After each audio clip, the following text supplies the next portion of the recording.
last little thing I want to do on Islam, but I'm going to skip that today. However, you can do it on your own as homework. Go to YouTube, David Wood, and type in Taqiyya. And that's Taykia, I think. If some of you have wondered, sometimes you see on the news where, you know, someone who is Islamic has harmed someone, and they say, well, I don't understand it because they seem to be such good friends. Well, when you watch that video, you'll understand, because if you go to the Quran, there's an explicit place in there where you have Muhammad telling his fellow Muslims that they must never befriend a non-believer. Okay. Now, David Wood points out, fortunately, most Muslims don't even know about that because, unfortunately, like some Christians, but fortunately for Muslims, they don't read their Quran, okay? And so there can be true friendships between Christians and Muslims. However, Taqiyya teaches that you can pretend to be a friend in order to get an advantage over them. And that's what that video explains in great detail, huh? Can you spell that again? Could you look that up on Google? Well, how do you spell it? T-A-Q. Okay, Taqiyya. All right. If we have time at the end of this series, we'll watch it, but I don't think we're going to have time. I want to at least get through Wycliffe and Hus if I possibly can. You can also Google something like violence called for by the Quran, and there's several dozen commands to commit violence against non-believers if they don't convert. In fact, there's, well, we'll get all. All right. Okay, so we're going to do the end of the medieval ages today. And this sets us up for the Reformation. And next year, if y'all so desire, I will just strictly start with the Reformation next summer, if y'all want to do that. But today we're going to try to end out the medieval ages, and I'm sorry if some of you are guests and weren't here previously. Hopefully I'm doing this in such a way that you at least will understand what we're going over today, although it really helps you if you have the background. So we're talking about the 14th, 15th centuries, and that was a time of incredible confusion, chaos in the Western world. You got economic depression, you got war, in fact, one of the longest wars in history, the 100 Years' War. And you got, of course, the Jacqueries in France, the peasants' rebellions, if you're in England, all kinds of uprisings and rebellions going on during this time. And then at the same time, you got the bubonic plague, all right, the Black Death.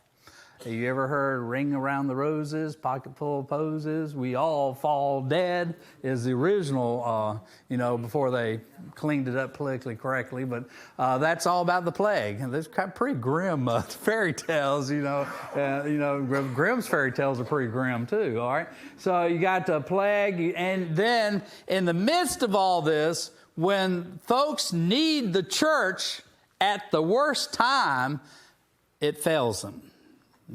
Quite dramatically too.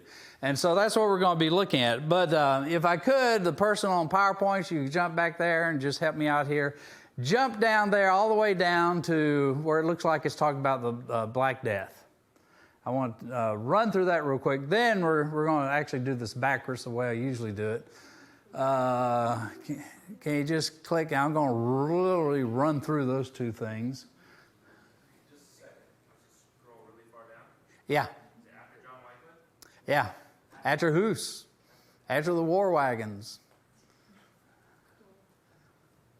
Yeah, we're going to learn about war wagons in here. The last slide.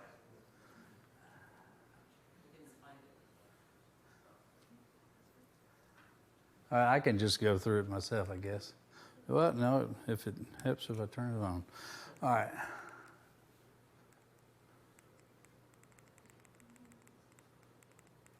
Oh,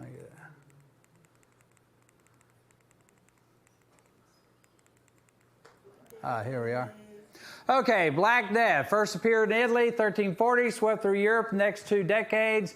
Worst of it is over by 1360, but it repeatedly plagues Europe decade after decade after decade. Initially, some towns lost more than 2/5 of their population, and the only refuge was isolation. And after the effects, you have peasant revolts, civil war going on at the same time. Some scholars speculate that the Black Death is going to help break down feudalism.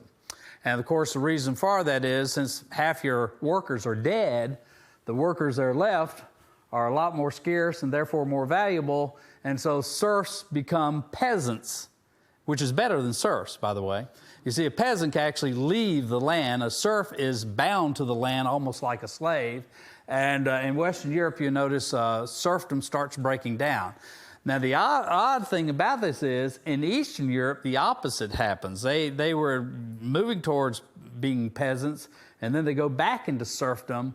And, of course, Russia had serfdom right up before World War I, and I think the reason for that is 1492 kicks in, Columbus sails the ocean blue, and all that gold and silver, starts flooding into Western Europe, and that helped accelerate the breakdown of feudalism. So you got all that going on, and of course you have witchcraft crazes, popping up during the bubonic plague, and as you can see, it's pretty nasty. Buboes would appear on your body, and some surgeons figured out that you lance that, you had a greater likelihood of survivability. But, really, medieval medicine was terrible. And there you can see the darkness, that's where it was worse, and how it scattered across Europe is very horrible. Then on top of that, you got the 100 Years' War. This is primarily between England and France. And I'm really not going to even cover this. It is up there. Those of you that, if you want to get the PowerPoints, they're available for you. But of course, it's Edward III starts off, he's going to pay homage to the King of France. Technically, though, he had a claim to the throne, and so he changes his mind. At one point there, England actually controls more of France than the King of France did. But then that woman messed it all up. Who's that? No, ma'am. Joan of Arc. Yeah. Yeah, the greatest, most famous military leader in France was a woman. All right, I'll go leave it at that. Of course, the British had, just incredible victories. Crécy, Poitiers, Agincourt. At Agincourt, 1415, the French lost 7,000 mounted knights. Okay, to the longbow. And by the way, this also helped to accelerate the breakdown of feudalism, okay? Literally on the field there. So wish we had time to go through all that, but that's more for the secular course. What we want to do now is back up and get to the religious side of all this. But just from what I've told you here, it should be quite clear to you that this was a very depressing time. And yet, at the end of all this horrible, terrible stuff going on, what blossoms forth? The Renaissance.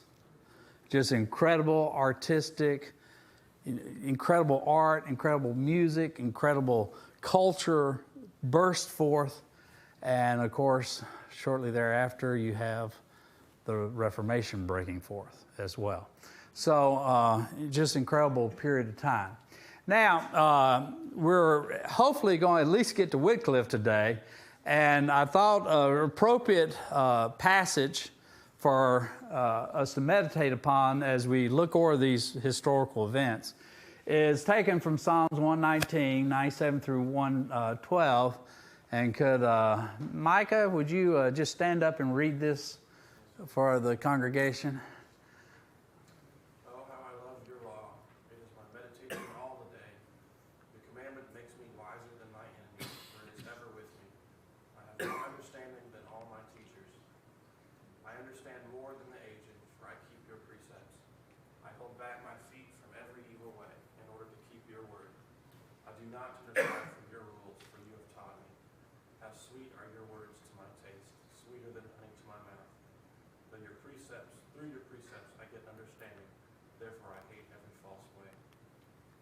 Your word is a lamp to my feet and a light to my path. I have sworn severely afflicted. Give me life, O Lord, according to your word. Accept my free will offerings of praise, O Lord, and teach me your rules. I hold my life in my hand continually, but I do not forget your law.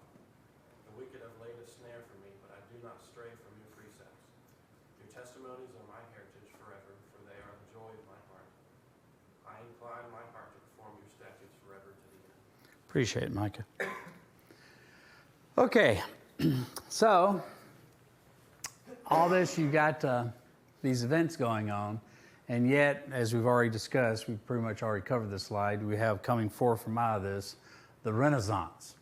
Now, the Great Schism there, schism means separation or division, and there's a little bit of confusion, historically speaking, in Western civilization, because people get confused on whether you're talking about the first Great Schism, and what would be the first Great Schism, class? The first division in Christianity is between the Roman Catholic Church and Orthodoxy, Greek Orthodoxy. And so henceforth, to make you more aware that this is a different schism, I'll start referring to this as, at some point, as a papal schism, the Great Papal Schism. All right, so that's just some of the secular means of punishment that they had back then. So you got secular government having troubles, economic weaknesses, and warfare. And during this time period, when the church is so needed, it fails to provide adequate leadership and becomes increasingly worldly and interested in material matters, as we're about to see, and often seemingly was ignoring the spiritual needs of the people. Having said that, however, this is not to say the people of Europe became irreligious during this time period. Quite the contrary. They multiplied the number of religious ceremonies, religious holidays multiplied. Of course, they flocked to revival meetings, bought tons of religious images. One of the comics of the day said that if all the splinters of the true cross were, counted up, entire forest of Europe would disappear. And what they're talking about is, you have these scam artists back then, just like you have scam artists today. I remember the Reverend Tilton. Anybody remember him? He was real big until they finally sent him off to prison.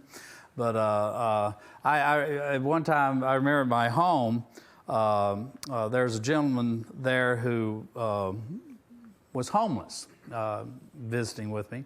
And we were watching a program, I think it's 2020, and they did a number on the Reverend Tilton, and they showed how, the money that you're sending him did not even go to his church. It went straight to a bank.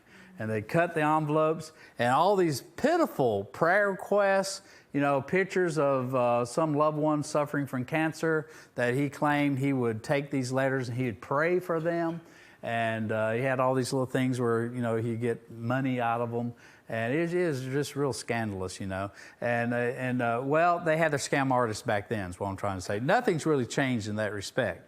Whatever is legitimate and true, there's other people always out there trying to make money off of it or to scam people. That does not take away, though, from what is true and good, all right? But do always be aware of the fact that people will try to take advantage of it. And in that sense, the medieval age was no different from our age. They had a lot of that going on. And of course, the splinters of the true cross, people would go chop down a tree, and they make thousands of little splinters, dip it in a little bit of blood, let it dry, and they would swear and claim that this was actually a splinter of the true cross upon which Christ was crucified. If you buy this splinter, it had miraculous healing powers. Okay, and so stuff like that was going on. And of course, they have images and all that. Okay, so and as a result of this, you have a setup for what is coming, and that is the Great Papal Schism, or the Great Schism.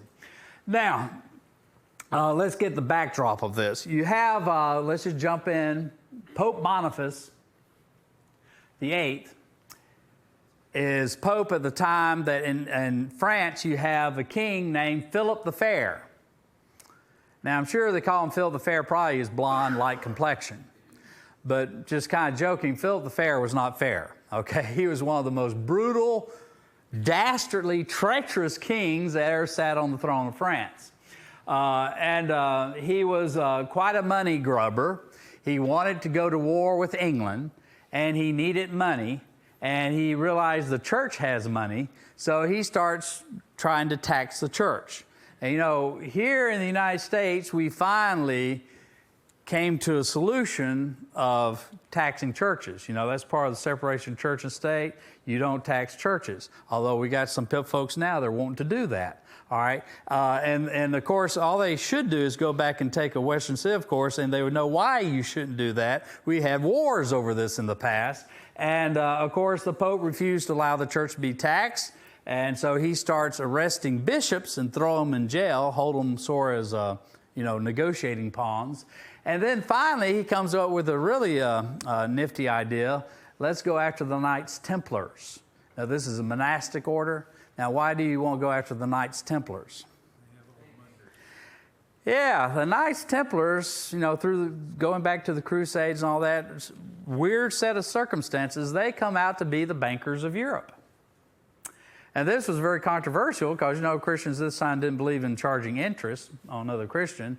And that's a long story on how they got around that. But the Knights Templars, there's all kinds of wild legends and wild stories about them, most of which are not true. And that's why, of all the items to Google, Knights Templars, you got to be very careful what you're reading because about 90% of it's not true, okay? They actually did a lot of good works. Usually they're the guys you go to, you want to build an orphanage, hospital, or if you want to build a new church building, they'd loan you the money. And they did all kinds of good works. But they were incredibly financially successful. And so he decides to have them all arrested in France and accuse them of being homosexuals, which was not true. And but of course, you torture somebody long enough, they'll admit to anything. And but that's all in the future. He hasn't got to that quite yet. Under Boniface, though, he tries to tax the church. Boniface refuses. So he has some of his henchmen in Italy. Italy as a country doesn't really exist. You have all these Italian city-states, and they're, fighting each other. And of course, France was always intervening in Italy at this time. And he had some supporters. He has these supporters kidnap the Pope. All right? The supporters of, Philip the Fair have the Pope kidnapped. And they take him up into northern Italy, have him in this castle, and they apparently start beating him up. He's an elderly man. And some of the townspeople in the town below were servants in the castle. They observe this. They're shocked, horrified. They run out into the town below, and they're beating the Pope. They're beating the Pope. The townspeople rise up. They rush the castle, and they free the Pope.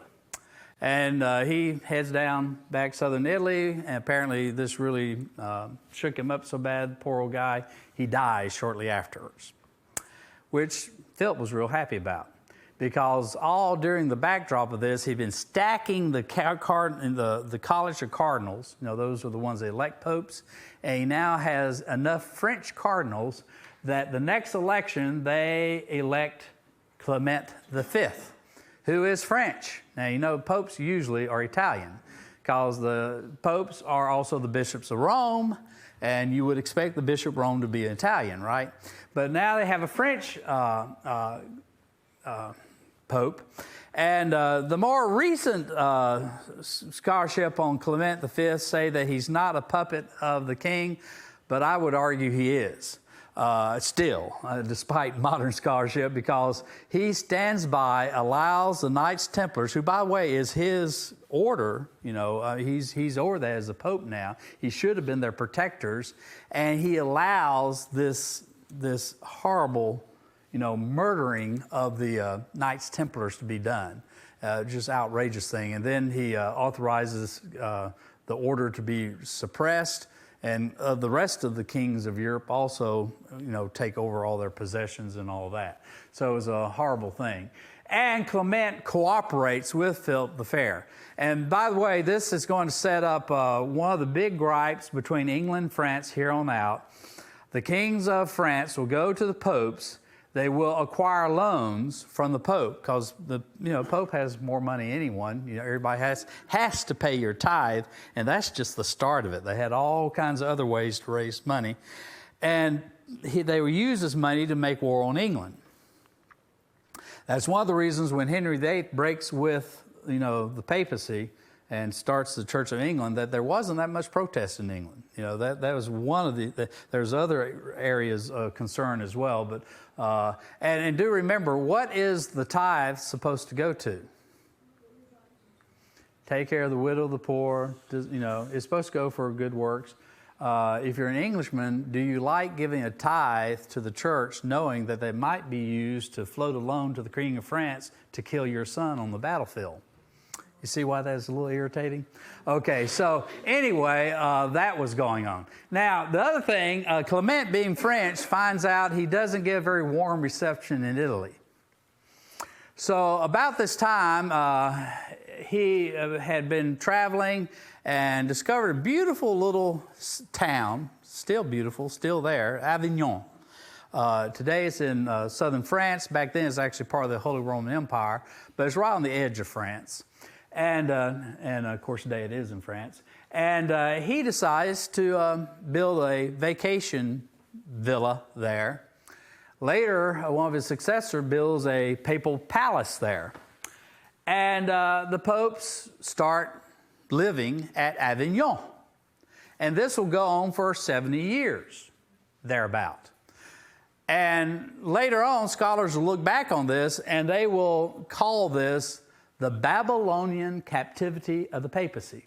The Babylonian captivity of the papacy. Because you know anything about the Jews, when they're carried off to Babylon, after the, Nebuchadnezzar, and that exile before a group of them come back under the Persians, to start rebuilding the temple, that was a period of 70 years, thereabout.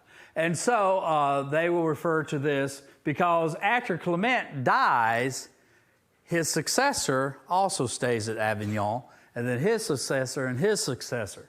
And so the popes, we've already done that, they are all going to be rather subservient to the King of France, maybe not outright puppets, but they're very French friendly, let's say that. And of course, other kings of Europe were very resentful of that and somewhat jealous. Now, the popes being at Avignon is a huge problem for Italy and especially Rome. Can anyone tell me why? What is the number one industry of Rome today? Tourism. And what's the number one attraction of tourists to Rome? The Vatican, right? And if you're Catholic, which a large portion of the population of the world is, what do they expect to see when they go to the Vatican? All right, you go and sit on that balcony and, you have that big plaza just packed with people. And, that is like a high point of some of those folks' lives to see that. Now, can you have that if there's no Pope? Can you see all those religious images and little charms? I remember Pope John Paul II himself, to his credit, was very upset when he came to America and found out they're selling Pope dolls. Okay, all right. So anyway, all these, this was a disaster to the economy of Rome. No Pope, no tourist, and economically, Rome had been in a deep depression for 70 years. And of course, throughout Europe, there's a lot of criticism of the Avignon papacy because, hey, the bishop, the Pope is the Bishop of Rome. Why isn't the Bishop of Rome in Rome, And so he's getting a lot of heat for that. Now, I should say, though, meantime, the Avignon papacy was like a money machine. Probably this is a high watermark in terms of organizationally of the bureaucracy of the Roman Catholic Church in medieval Europe. And they were making money like crazy because one of the practices that's going to so upset Martin Luther coming down the pipe here is they're selling church offices. You want to be something in the church for enough money, cash, we'll let you be that. And one of the things that really upset people was selling bishoprics. You had some bishops that had 3 or 4 bishoprics, and they were never there, and they would hire some other little person to stand in for them and paid him a pittance. And while meantime, he's collecting all the money, and they lived in palaces that would embarrass a king in some cases. And so all this is going on. Well, you have Gregory, the 11th. He decides to return to Rome. He apparently had fallen ill, and he apparently kind of superstitiously believed that God was punishing him because he was not carrying out his duties of being the Bishop of Rome by being up in Avignon. So against the advice of his College of Cardinals, who are majority French now, he decides to go to Rome. Of course, the College of Cardinals have to go where the Pope is. And he is in Rome for just a year and he dies. All right. Well, when the Roman population, now this is not the Romans of ancient yore, these are Italians living in Rome, but the Roman Italians realize this means we're having an election. Okay? And we want an Italian Pope. We don't want any more French popes running off to Avignon. And so when the College of Cardinals convene, there is a riot. All right? They surround the church where they're meeting. It is claimed they even broke into a lower room and they had swords poking up through the floorboards. And they're telling them, you elect the Italian Pope or else. And so it shouldn't be too surprising. This is supposed to be by inspiration of the Holy Spirit, but anyway, they elect Pope Urban the Sixth, who is an Italian, and so that makes the Italians happy. But it's kind of an odd choice. He is from peasant background. Normally, bishops and archbishops were what? Of noble birth. They're the second, third, fourth sons. Why is that? They were educated. Can y'all say primogenitor? Come on, repeat. I just love to hear people say primogenitor. What does that mean? First son gets everything. And so quite frankly, it's sad to say, folks, but the super wealthy view the church as a way to get rid of Junior and me not have to take care of him. Because even though you get everything, you're the patriarch of the family now, you're still responsible for your younger brothers. You're not supposed to let them starve. And so one way that you don't have to take care of them financially is make them a churchman, okay? Now, obviously, that also explains why some of the clergy in the Roman Catholic Church were not of what I would call high spiritual quality. They were there for the wrong reason. All right, so anyway, Pope Urban, now, why would you think these French cardinals would vote for a guy who's from peasant background? That's what they thought. Unfortunately for them, and unbeknownst to everyone, this guy is entering probably, is controversial, there's arguments over this, the first stages of insanity. He's one of the mad popes, okay? And he has a complete personality change after he's elevated, and he is going to thank some of these French cardinals who elected him by throwing them into prison and by torturing them, okay? The other French cardinals flee Rome. They go back up to Avignon, and they declare the election null and void, all right, and they elect a new pope. This is Clement VII, okay? And now Clement VII, tries to go to Rome to run Urban out, And by the way, much of the upper clergy have abandoned Urban, but the people don't. They fiercely stick by him. And Urban simply declares these clergy that had abandoned him, he's going to excommunicate them, and he's going to nominate new clergy and new college of cardinals, which are fiercely foreign. And so what happens is you have two popes. Schism, division, separation. Two popes. Now, we've had what they call anti-popes prior to this, but it doesn't really go anywhere. This is different, though, because both popes were duly elected by College of Cardinals. All right? And both had a certain legitimacy, therefore. And so Clement VII, when he sees that he can't drive Urban out, what you have is, I forget which one does it first, they excommunicate each other. This is unprecedented in history. You know, a pope excommunicating a pope. All right, this has never happened before. And now, you know, this sounds kind of funny, us being Protestants, you know, look at those poor Catholics here. But let me tell you, you remember, everybody's Catholic at this time. And this was a horrible situation for a sincere believing Christian, because, you know, they have all this Catholic baggage with their beliefs. And even though they're sincerely Christians, you just imagine the confusion this brought. Because remember, part of their baggage is they believe that the Pope is the successor to Peter, and Peter has the keys to heaven. And if you are following the wrong Pope, you're going to go to hell. You see? All right? And so this splits Europe right down the middle, and it takes on a political component.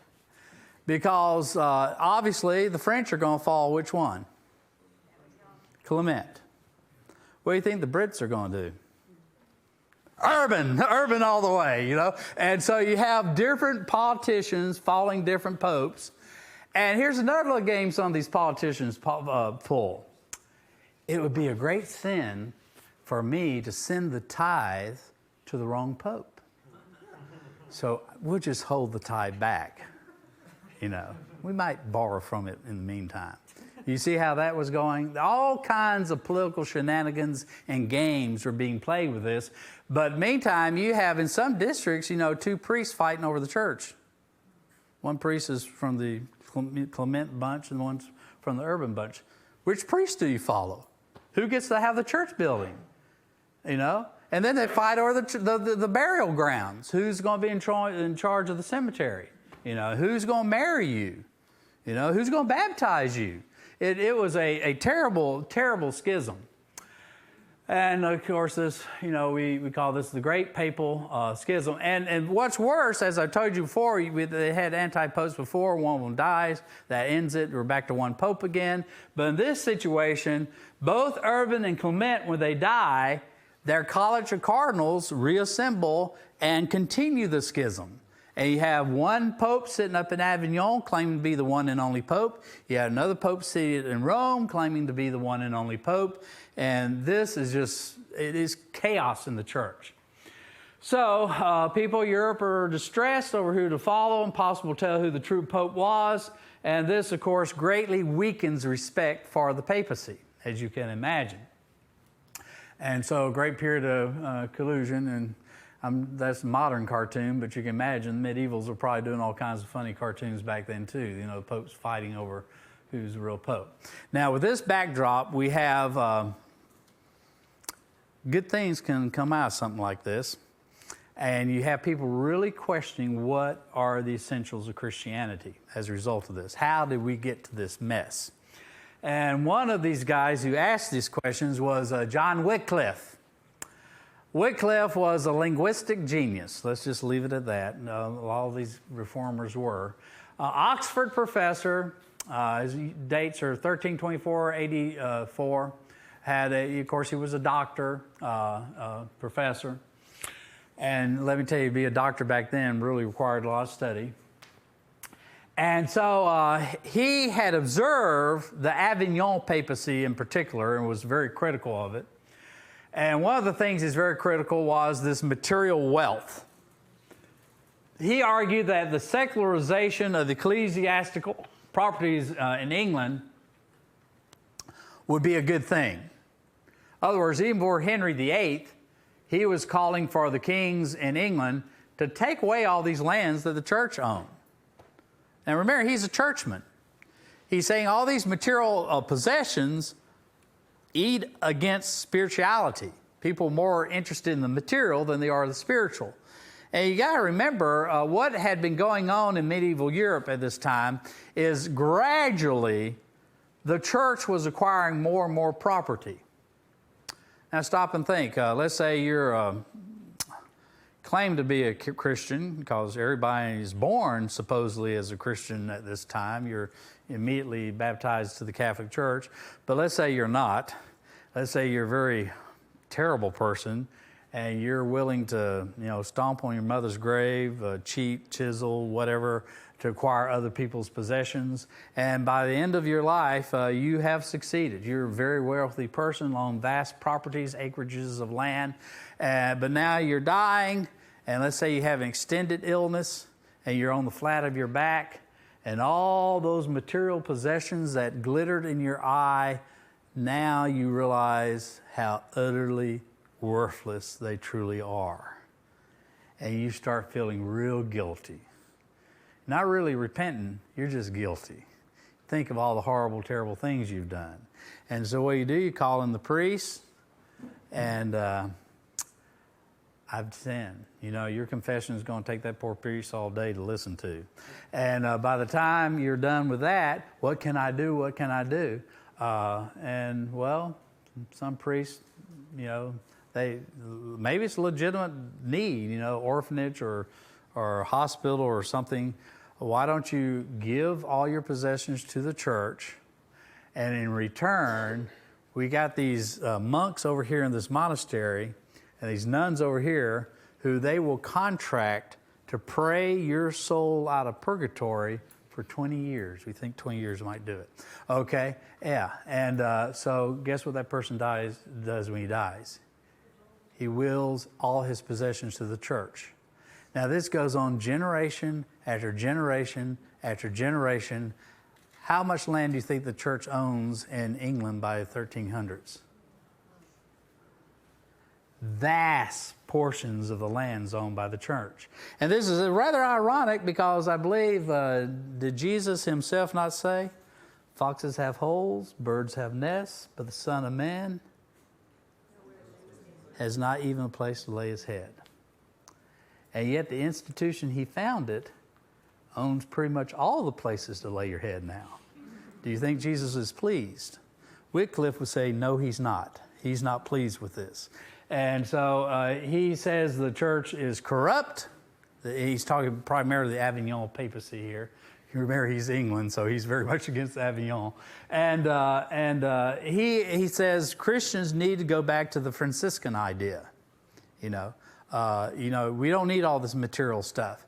And so he says, particularly the church leadership is what he's talking about. The church leadership should not be wealthy, should not have these palaces. They should be serving Christ and focused on that. All right. He is our portion, not material things. All right. He also said that the church is made up of predestined believers, which is kind of interesting. The church is the totality of those who are predestined to blessedness. It includes the church triumphant in heaven, the church militant, or men on earth. No one who is eternally lost has part in it. It is one universal church. Outside of it, there is no salvation. Its head is Christ. No pope may say that he is the head, for he cannot say that he is elect or even a member of the church. In other words, he's even suggesting, which was very controversial back then, some popes may not even be saved. Okay, so this is, this idea that the church is made up of those chosen by Christ, not by the church. The church doesn't save you. That itself is dynamite at that time, because pretty much the medieval teaching is you're saved through the church and by the church. You say, no, Jesus saves you, okay? All right, so That was pretty right. And this is almost like Luther here. He is saying the Bible alone is the basis for all belief and all authority. All right. At this time period, even to this day, the Catholic Church position is that they gave us the Bible. And, they have an argument they think is very reasonable and rational on that, but that is not biblical, okay? The church received the Bible. The church did not write the Bible. However, this is very nifty if you believe the church wrote the Bible, because then the church can tell you what it says, even if it doesn't say that, if you know what I mean. Or they have authority over the Bible, whereas Wycliffe says, no. The Bible is our sole authority, and the church and even the Pope and all the clergy are subject to what the Word of God says. And that was complete turning around of what was being taught at the time, you see. And notice, this sounds very Protestant. This is very, very much the same thing that Luther and Calvin and all the other reformers are going to come to a realization of. And so Christ alone is sufficient for salvation. Pilgrimages, see, a lot of these people, they're stuck in this works mode of salvation. I have got to make myself good enough for Jesus to accept me. Oh, folks, I hope nobody's in that trap in here. You'll never make yourself good enough. It is through grace and grace alone. All right. We can never make ourselves worthy. And so this was very, very radical for Wycliffe to say this. And of course, all this is coming from his reading the Bible. He is a scholar of Scripture. He is a teacher of Scripture. And, to him, this is like, duh, don't you see? This is what the Bible says. Okay. So, and this, now, Wycliffe is unusual because usually, by the way, what I've said already, in normal times, the Roman Catholic Church would immediately declare him what? Heretic, right? Wycliffe is never burned at the stake. In fact, he's never even tortured. And this is divine providence of God that, he's one of the lucky ones, I would say, in that respect. But one of the reasons is, at the time he is at his high water mark, so to speak, England has a king who is a little kid. And we have little kids, who really rules the country? A regent. And the regent at this time, which is a very interesting fellow, boy, we could have a whole lecture on him by himself, but we're not going to go there, is John of Gaunt. John of Gaunt, who's of royal blood. And John of Gaunt is very upset with what's going on in the church, the great papal schism. He's also very upset, French getting their money from the Pope to make war on England. He's upset about a whole bunch of corruption. And he likes what Wycliffe is saying. Now, if you're in the government and you're short on funding, and Wycliffe's saying the government should, take over all this property of the church, you're probably going to like that, for practical reasons as well. So John of Gaunt protects Wycliffe. All right? And there's a long, complicated story of what happens, because Wycliffe will be charged with heresy. He will be ordered to stand trial, but then one of these schismatic popes dies, who was actually in charge of having him tried, and that just blows the trial out of the water. And he's able just to walk out. He's not, the trial just stops. They really don't decide anything. So he's very lucky in that respect too. Now, you notice he's holding a book there. Guess what the book is? It's one of the first English Bibles. He wanted to return to the idea of Jerome, that a translation of the Bible should be for the people. All right? Everyone who can read should be able to read the Bible for themselves, which was a pretty radical notion back then.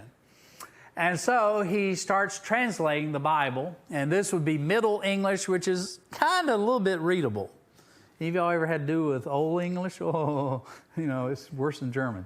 All right, but anyway, hey, believe it or not, I have a minor in English, and my most feared course was history of English language. It was taught by an English teacher, and I had to learn how to speak and read Old, Middle, and Modern English. And modern was King James. But anyway, I made an A in that course.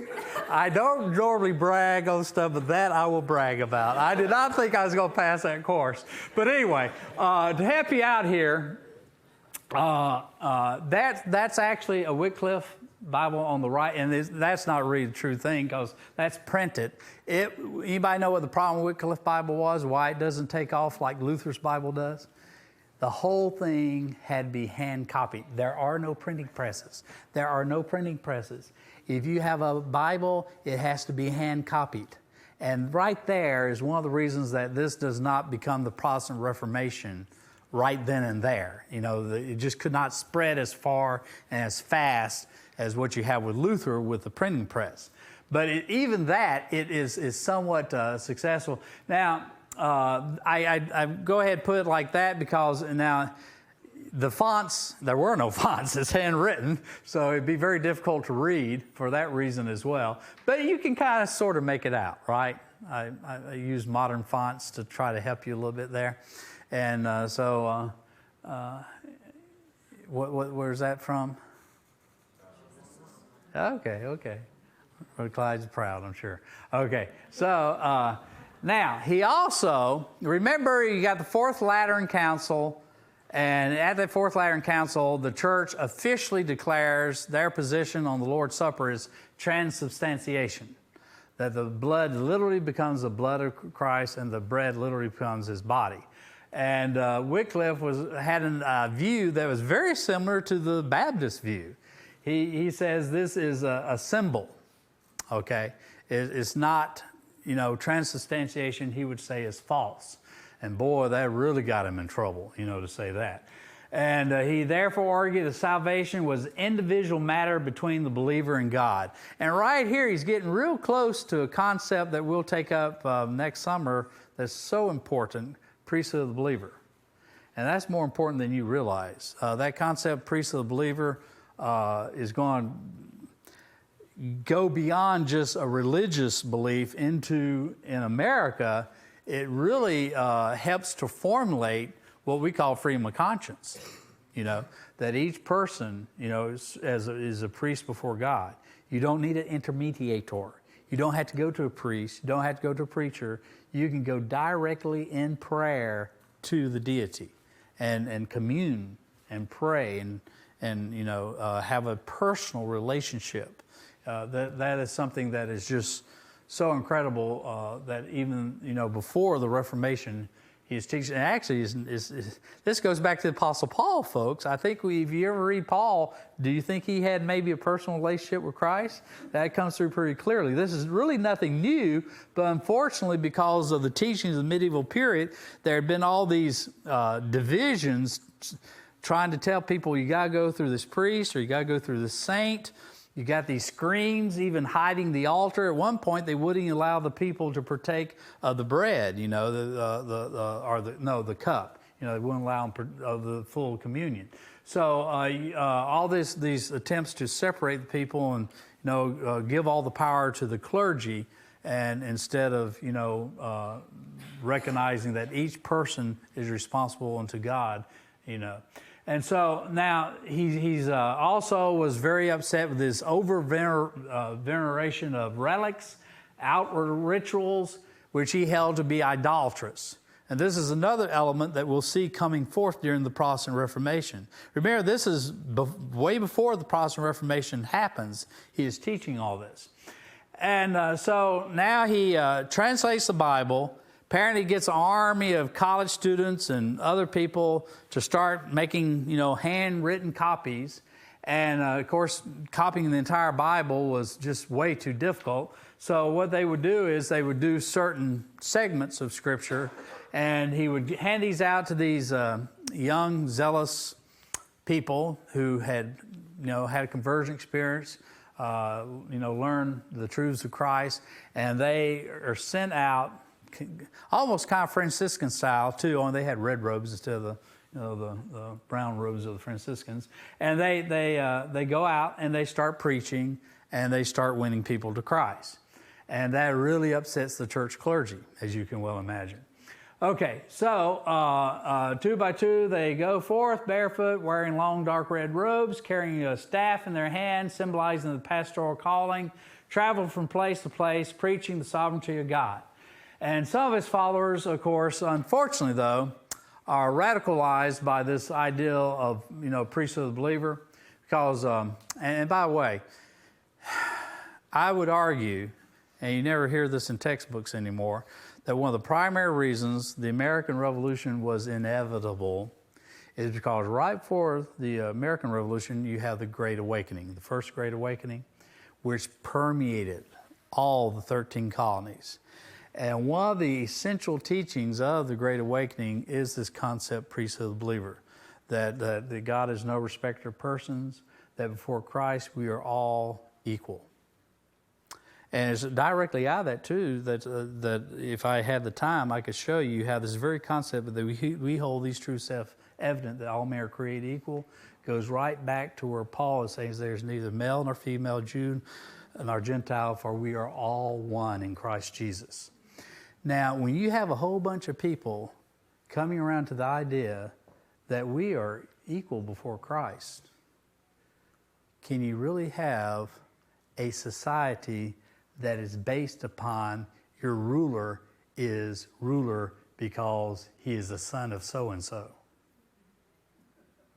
Do you see the problem with that? Yeah. Americans no longer accepted that idea. And that's one of the really undergirding movements behind the American Revolution, you see. And so you had some of that breaking out even during this time period. And some of these peasants in England were upset with how the lords and nobility and even the church was mistreating them and taking advantage of them. And apparently a couple of these Lollards were involved in the Peasants' Rebellion in England at this time that occurred. And so that's going to shut down the Lollard movement as a result of that. Wycliffe, as I've already said, was never actually punished while he was alive. He is forced out of his seat there at Oxford, goes to Lambeth, and he just basically preaches the rest of his tenure. And he's constantly working on the translation of the Bible and sending out his followers. And the story of his death is quite interesting, which I'm going to have to skip that too. But upon his death, the Great Schism, we're going to see is, how much time I got, James? 1 minute. So we'll get back to that next time and do Jan Hus next time. But upon his death, the Great Schism is finally going to come to an end. The Church, Catholic authorities in England are reasserting themselves. And so they're going to dig up his body, his corpse. They're going to put him on trial. They're going to convict him of heresy. They're then going to hang the corpse. They're then going to burn it. And then they're going to scatter his bones. I forget what river it was. It wasn't the Thames. I used to say Thames. Huh? Oh, yeah, thanks. All right, should follow my own notes. The Swift. But anyway, and the funny thing about that was everything Wycliffe taught was not to have pieces of bone and all that. But of course, the Roman Catholic Church and their mentality, they're going to make a martyr of him by doing this to him. So we're going to scatter his bones so they can't try to make trinkets out of his bones, which was no danger in the first place. But anyway, and so they thought we're done with Wycliffe. Are they? No. Stay tuned. Yeah, that's right. We'll be back next time. Could we have, yes, sir. Question. Sure. Did the King James Bible come from Wycliffe's translation? No, sir. No, sir. We have another gentleman who had a lot of the same ideals, especially about every Englishman should have a Bible to read for themselves. His name is Tyndall. And Tyndall, talk about linguistic genius. Tyndall over 75% of the word renderings in the King James Bible are the exact same renderings that Tyndale did. 75%. Yeah, he probably had the biggest effect. Well, it's just like Luther on German.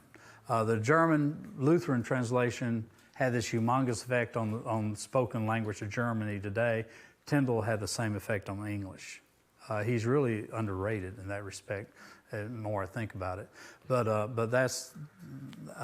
that'll be next year, Lord willing, if y'all want to do that.